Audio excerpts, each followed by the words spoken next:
we're arguing Kenny Pickett versus Mitchell Trubisky. I mean, it's not. And, I hate to look past this game, but it's hard not to.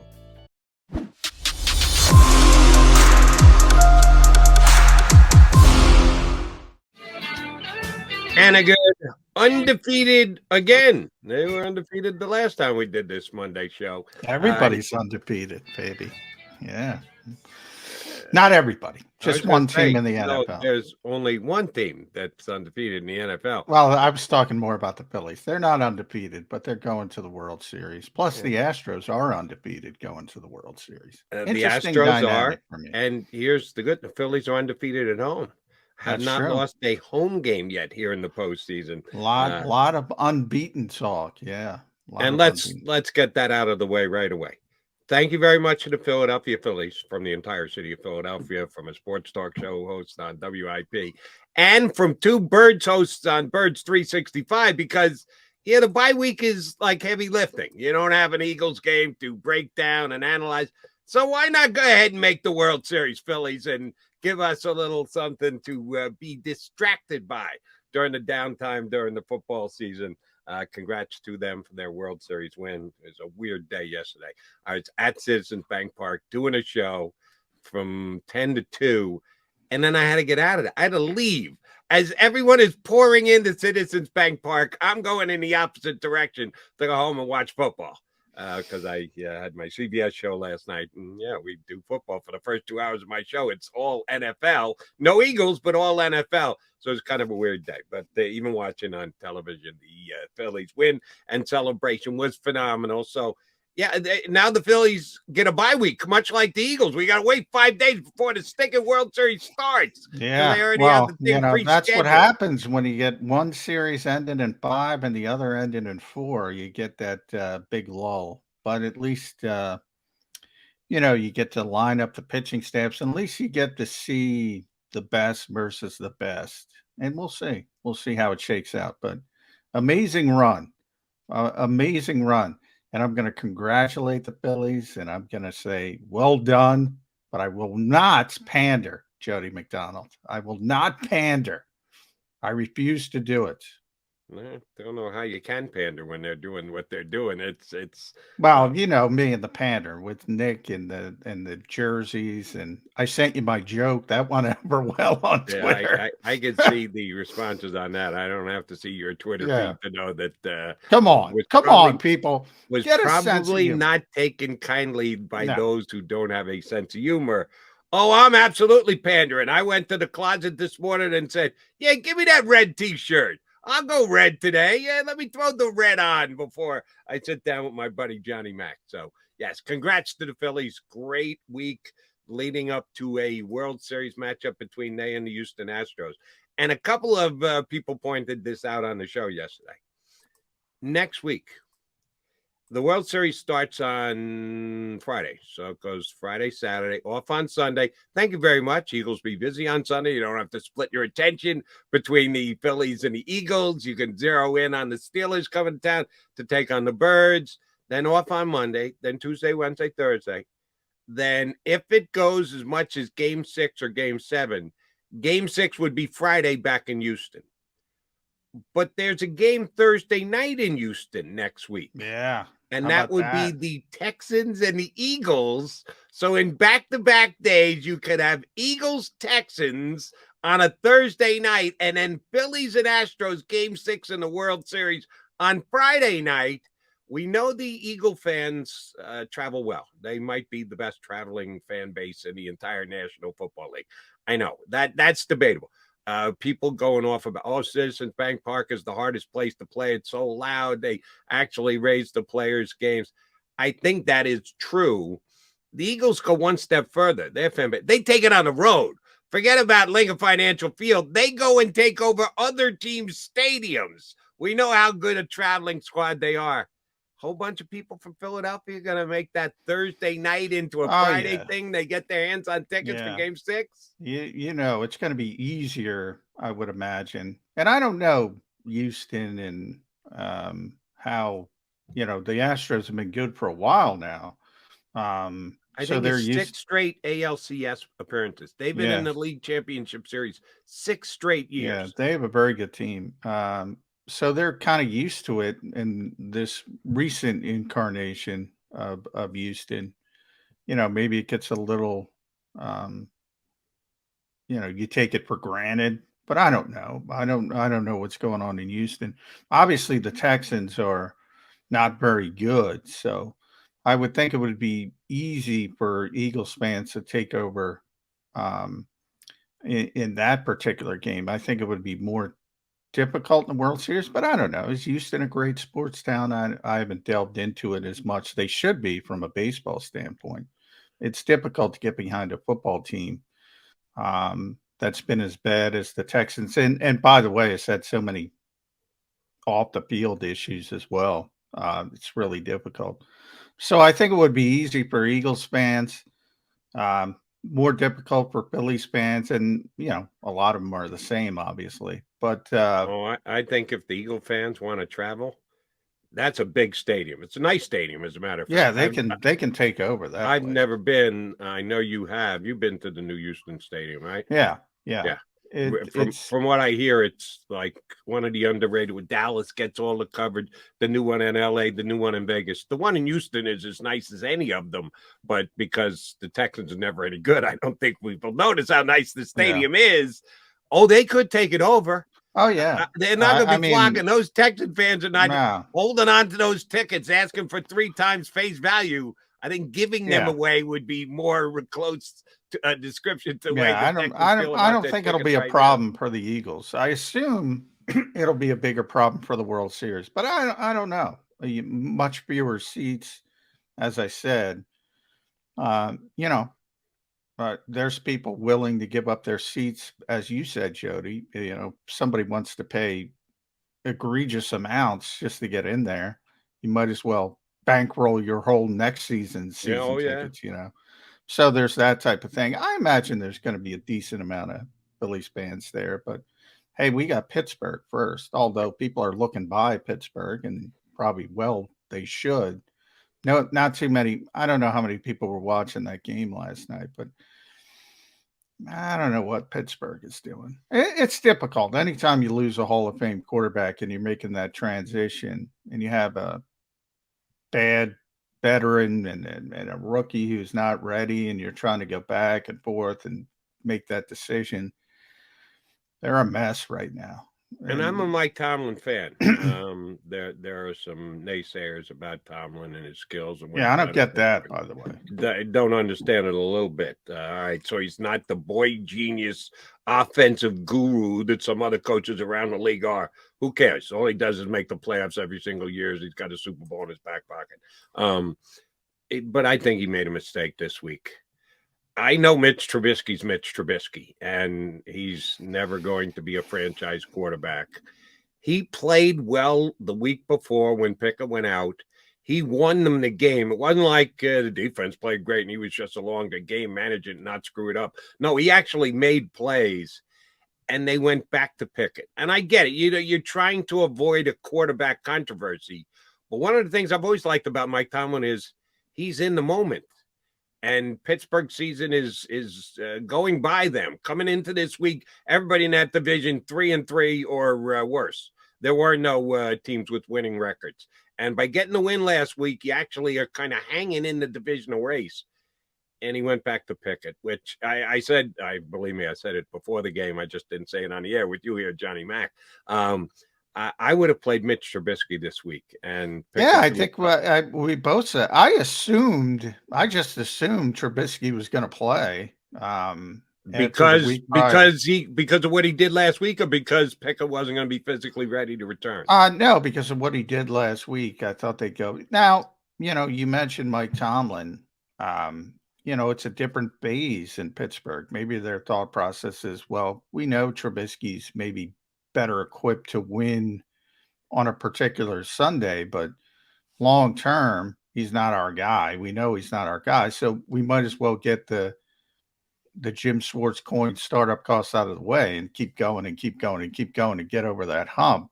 I assume it's a different, for Mike Tomlin, you mentioned all the guys never had a losing season. Never. Never had it. He's going to have it this year, but unless things turn around dramatically for Kenny Pickett, up until this point, he's never had a losing season. And you can talk about Ben Roethlisberger and how bad he was at the end of his career, but that guy knew how to play. I mean, there are just guys who know how to play, and they know, and they're going to keep you in games and all this kind of stuff. And they don't have that anymore, and that's a luxury, and it's a really difficult hurdle to get over when you have a Hall of Fame quarterback, and all of a sudden you wake up one day and he's not there anymore, and then you got to start over. It's very difficult. Here's the reason why I'm calling Tomlin on the carpet, even if he's being advised, new general manager. Remember, new general manager who was like CEO president before he got the gig when their general manager stepped aside this year. Wasn't like a grizzled veteran guy who's been through the wars of player personnel for years. Or if it came straight down from ownership, let's think about 2023, 24, 25. I don't think Mike Tomlin came on this himself to go, yeah, maybe we just put in our young quarterback because it's better for the future. I don't buy that. And, oh, by the way, the standings dictated you shouldn't do that. Yeah, I agree. That's the part I agree with. I mean, you got to wait until you're out of it. Exactly. Yeah, I'm with you there. And then when you're out of it, yeah, go ahead. Go. I'm with you 100%. But either way, I mean, we're arguing Kenny Pickett versus Mitchell Trubisky. I mean, it's not. And I hate to look past this game, but it's hard not to when you're the Philadelphia Eagles, when you're 6-0, and that's the reason why you don't look past it, John. You got the Texans after that. Because if you're really looking past the opponents that you should beat just by throwing your helmet out there on the field, they got 2 in a row. Well, I am. Got to buy into the so what? It's the Steelers into so what? It's the Texans. Yeah, that's a little bit of a slippery slope to be going down. I don't think the Eagles or anyone who's an Eagle fan should be going down that road. Well, the Eagles certainly shouldn't, and Nick Sirianni does a lot to combat that kind of thing, and one day at a time, win the day, blah blah blah, all that cliche nonsense. But I mean,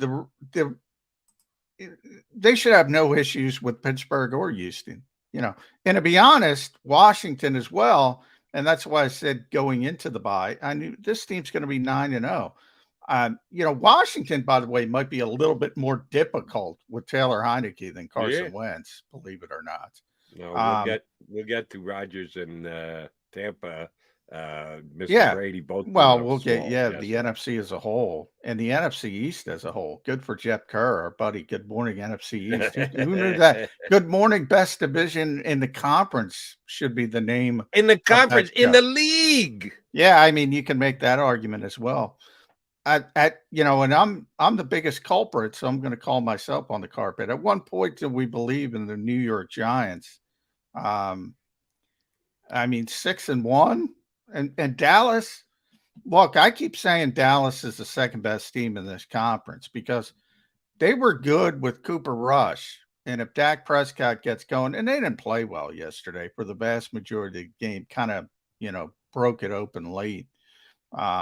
And Detroit had issues. They got injuries. I was going to say, if you watch that game, it was just as much Detroit being Detroit as it was Dallas. Yeah, I mean, and they lose Amon St. Brown. And don't even get me started on that new stupid rule. If that happens to a key Eagles player, these fans are going to be so incensed. I mean, he tripped up. I thought he hurt his ankle, and they throw him off the field, and he's done. Now, if he got diagnosed with a concussion, I have no problem with it. And I don't know if he did. Maybe you do, Jody. I don't know if he got officially diagnosed with a concussion. So if he did, I have no problem with it. But if he didn't, I got a big problem with it. I don't like that rule. I mean, overreaction to what happened with Tua in Miami, but that's another discussion. That Dallas defense is legit as a defense could be in the modern NFL. And Dak turns into Dak down the stretch. They're still going to be a team to worry about. But the Giants, I did not see coming. And Daniel Jones, I know I'm not talking to the biggest Daniel Jones fan in the world, but that guy is so athletic, and for whatever reason, people don't realize it. He had another turf monster play, like the one here in Philly.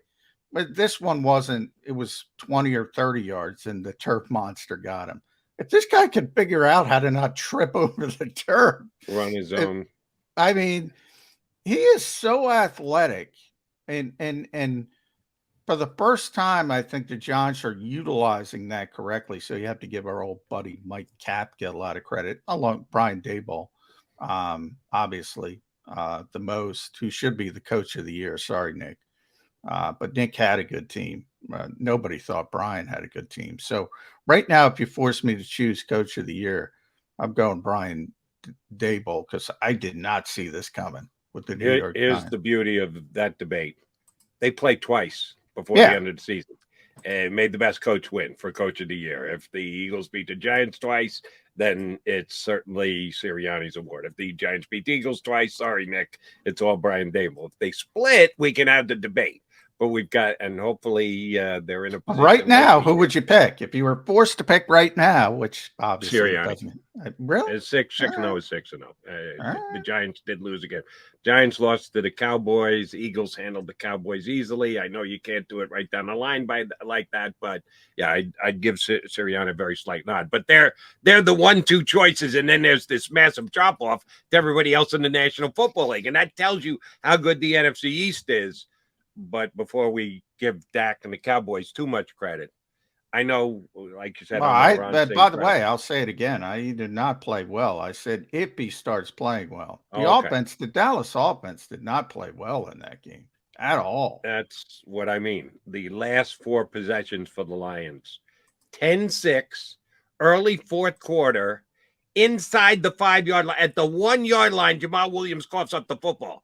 If they take it in there, they're actually up 13-10 with 13, 14 minutes to go. He fumbles at the 1. Next possession, Goff interception. Last 2 possessions, fumble. So they turned the ball over 4 times in their last 4 possessions in that game.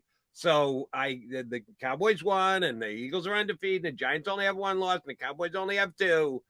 The Lions are the Lions. And if you're like me, get sucked in by Hard Knocks, watch it, start to like the guys. So, maybe they will be better this year. You say week 1, the house was rocking, no Eagle fans there because Detroit believed in their Guess what, Lions fans?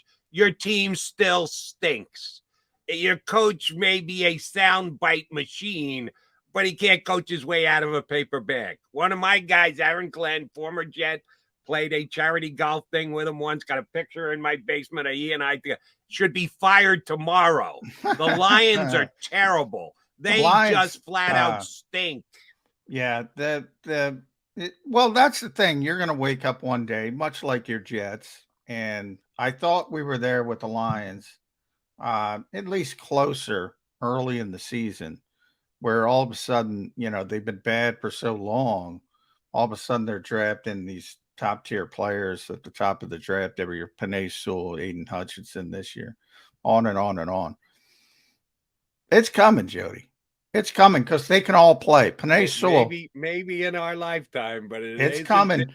Penei, mark my words, Penei Sewell is already one of the best offensive linemen in this league. Aiden Hutchinson is going to be a star. I just talked about Amon St. Brown. DeAndre Swift is hurt. They have injury issues. Maybe you could talk about Dan Campbell there because guys can't stay on the field there. Part of that is luck. Let's be honest. Swift's not out there. St. Brown's not out there. We haven't even begun. People forget. Oh, by the way, Jameson Williams is coming to Detroit. They drafted him, and with the knowledge that he tore his ACL in the national championship game, but he's coming. I don't believe in the quarterback. Yeah. I don't 4 believe wins, in the coach. Lions. All right, Lions fan, you get the 4 this year. Step. I don't believe in the coach. I don't believe in the quarterback, but and you fell in that trap with that offensive line. I told you about that offensive line. When they're healthy, they can play. The Yeah, the offensive line of the 1-6 Lions. Okay. At some point, you saw him. You could say it now. Swift is injured. You're not taking into account the injuries, and St. Brown's been out, and how good a player he's turned into. Look, couldn't open up a hole for Jamal Williams on the 1-yard line yesterday.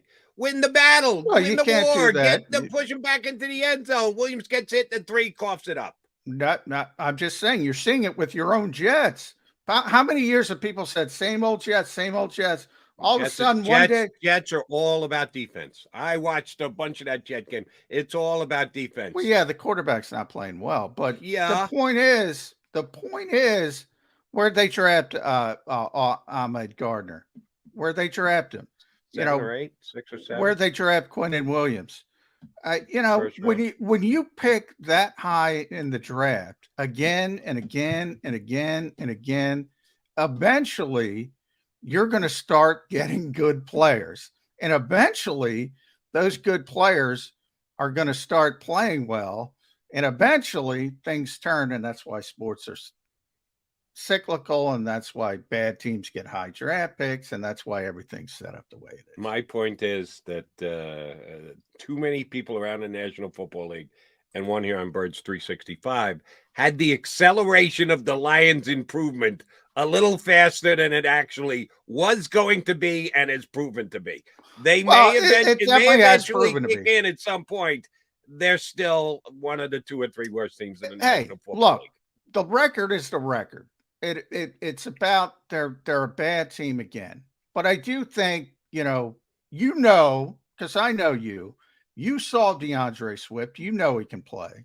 You know Aiden Hutchinson. Got to be able to stay on the field, John. Well, that's DeAndre Smith has become one of those guys that is a legitimate concern. I don't know what's going on with their injuries, but they're always injured. And that is something they got to figure out because, you can imagine if you don't have Miles Sanders, if you don't have Devontae Smith, if you don't have these are the players on their team. Now, the Eagles have better players, but these are the impact players that they don't have right now. And you're not going to win if you lose all those players. So they have to figure out what's going on from an injury standpoint. I agree with you there. We talk about Arshton Oda. Maybe he's got the secret. Maybe the Lions don't. Maybe Dan Campbell's too tough on them. They can't stay on the field. They have too many of their key players not there. But that doesn't mean those key players can't play. They've got some talent, but for varying reasons, they haven't come close to putting it together. All right, we've already done with the line. Beat them week 1, moved on from them. We don't have to worry about them a little bit. NFC East, we talk about the Cowboys. Giants. They've just kind of got something different. The defense played really well. I know the Jacksonville Jags went down the field against them late, which, oh, by the way, shame on Saquon Barkley. They're trying to run out the clock. Barkley's on the sidelines. He sticks his ankle out of bounds before his butt can get to the ground. I'm surprised they overturned that, by the way. I thought that was a possibility. I really did. Watching it live, I said, watching it live. I knew I was like, wait, that he's not in bounds. I said it immediately. He's out of bounds. Right. Why are they running? Then why would you think they wouldn't overturn it? Because they went all the way to the timeout. And I thought at that point, they were slow on the uptake. You're right there. And I thought at that point, all right, it was over. They missed it. They aren't going to look at this. They got it right. I'm glad they got it right. I'm not sure if that's the way the mechanics of the rules work, but I guess it doesn't matter. They can do whatever they want. Right. You're supposed to, in other words, a timeout to me is a play, right? So if you're in the guts of a game and a coach has to challenge, if you run the next play, you can't challenge. Well, once you call timeout, I guess their thought process is you can still challenge and go back to the last play. I'm glad they got it right. And you're right about Saquon Barkley, something about Penn State. Miles Sanders has had that problem as well. Going out of bounds when he should stay in bounds. You don't make it that close. And Jacksonville should have won that game. They're another team with Doug Peterson. I mean, they should have won that game, but they didn't. The Giants keep winning these games. I don't know how, but they keep winning these games. And I'm not going to go as far as you and say Jacksonville should have won the game. I'll say they could have won the game. Seeing as the last play goes to the 1 yard line and 3 giant tacklers swarm Christian Kirk and make sure that he doesn't get in. That the Giants the defense is a no-name defense. They don't have any Pro Bowl guys there. They don't have guys whose names you easily recognize, but they've come together under their defensive coordinator, who's doing a heck of a job. That was a really good offseason hire by them. Why the Ravens moved off of him, I'm still not sure. I think Martindale's one of the better DCs in the league. They just have that find a way to win mentality and the way of doing things. I still don't love their roster. I compare their roster to the Eagle roster. I go, not even close. The Eagles just have a better offensively. Team. Especially offensively. I think defensively, I think they do have some name talent up front. And I think McKinney's a pretty good player at safety. So they have some players on defense when Leonard Williams has been good for years, Dexter Lawrence, and now you want to know something? Leonard Williams isn't doing squat this year. You're right. He's the most recognizable name on the Giants defensive line, and he's not even playing all that well. It's everybody else. Well, Kayvon Thibodeau, we talk about. That's true. All right. Again, I shouldn't dismiss him here. As high a draft pick as he was. Yeah, exactly. And same thing I was talking about Jets and Lions. If you're that bad for that long, all of a sudden, and they have Evan Neal as well, 2 top 10 picks. Now he got hurt.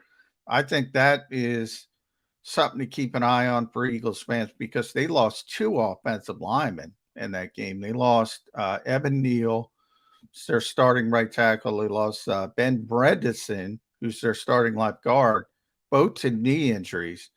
Now, I saw Neal was an MCL, so that's going to be at least a couple weeks. Hopefully not season ending for him. Don't know on Bredesen yet, but that could be, devastating. They also lost their rookie tight end, Daniel Bellinger. So that was a costly win, but they keep winning. By the way, I'm going to make a bold statement here. 3 NFC teams: Philadelphia Eagles, New York Giants, Minnesota Vikings, all locks to make the playoffs. Week 7 of a 17-week season, I'm locking all 3 of those teams up. Eagles because 6-0 is 6-0. Giants because 6 wins is 6 wins. And the Vikings because 5-1, they were at the bye week, same as Eagles this week. And there's no one else in that division. The Lions. Yeah, somebody's got to win it. The Packers. Somebody's got to win that division. And when you're 5-1 and everybody else is struggling as badly behind you as they are, I think the Vikings could stumble into winning that division. So with 10 more weeks to go, I'm already locking up 3 NFC playoff spots. I'm going to wait. Giants, Vikings, all locks. I'm going to wait one more week on Minnesota and Green Bay. You're right about the Lions and Bears. They're not relevant. I'm going to wait one more week. I know how bad Green Bay's playing. Another terrible loss. They have a lot of issues. But boy, I just don't believe in Minnesota. I just don't believe. And I want to see them play. They're coming out of their bye. They had a bye. Correct. They're coming out of their bye against Arizona. Now, Arizona hasn't played well. And the game's I believe, in Minnesota. But all of a sudden, DeAndre Hopkins is back. They are so bad defensively. They are so bad. And I'm talking about Minnesota with that zone. They're where the Eagles were last year. They're playing the same defense. They got so many blown coverages every week. Guys running open. I just don't believe in them yet. I hear what you're saying as far as somebody's got to win the division. Has to. And with the Giants, there's no way I'm going to guarantee it at this point because the Eagles are so good and Dallas is better. Now, they're in a very good position, but if they lose 2 of their offensive linemen, which they don't have a great offensive line, but it's a lot better than it has been. If they lose 2 of those guys, for a significant period. So I got to wait and see on the injury front. But they're certainly, all those teams are in great position. I mean, they should be able to. And then there are the teams that spit the bit yesterday. Yeah, that's why I'm locking it up for Minnesota, because Green Bay gets beat by the Commanders, the Taylor Heineke-led Commanders. They're better with Taylor. I know they're better. I said that here last week on Birds 365. I said in my CBS show Saturday night, look for the Commanders, take the points against the Packers. They'll be better just because it's not Carson Wentz at quarterback. We knew it wasn't going to be this week. We now know it's going to be a month because they put him on IR. So Carson will not be the QB when the Commanders come here to Philadelphia. Yeah, Heineke's got that little nervy thing to him. He's a leader. He's a guy who's not afraid to pull it down. You watch him throw the football, you know that he's not a franchise quarterback. He just doesn't have the prerequisite arm. But plucky. He's plucky. Plucky is a great word. That's what he is. That's what the Commanders will be the second half of the season under him, which, we've got one more shot at them. I think the Eagles will handle them. But, the Packers and the Bucks may be done. Again, I know I'm maybe a little ahead of the curve here, but when the Bucks were losing the last couple, it's going to come around. It hasn't. Oh, it's Aaron Rodgers. It's going to come around. Giants, Jets, Commanders, 3 straight losses. Yeah, the Packers and the Bucks, and everybody looks at the quarterback, and these are 2 all-time greats. They're not playing well, and the rest of the team is not playing well at all. How did that Tampa defense give up 3 touchdowns to the please here, take all our best offensive players? We don't care if we win or not, Panthers this past week.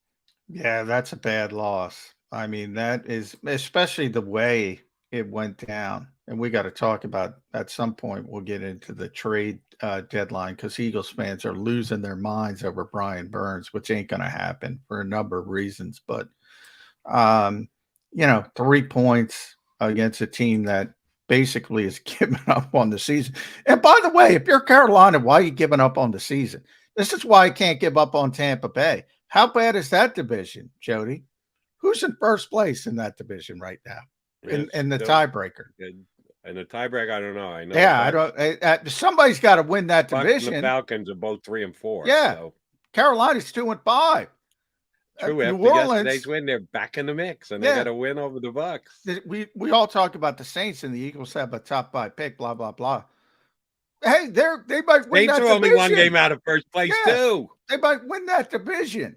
So when it comes to the South, I can't rule anybody out, including the Panthers. Although I don't believe in the Panthers. Yeah, it's kind of tough to make the argument for the Panthers. All right, because there was no Eagle action this week, the bye week. First thing I'm going to get out of Johnny Mack when we get back is the schedule. He may or may not have the answer for us, because the Eagles always aren't forthcoming with their schedule of how they're going to do things and when their media availability is. But yes, the Eagles will get back to practicing football this week and then playing this weekend against the Steelers. He's John McMullen. I'm Jody McDonald. We appreciate you streaming in here on Birds 365.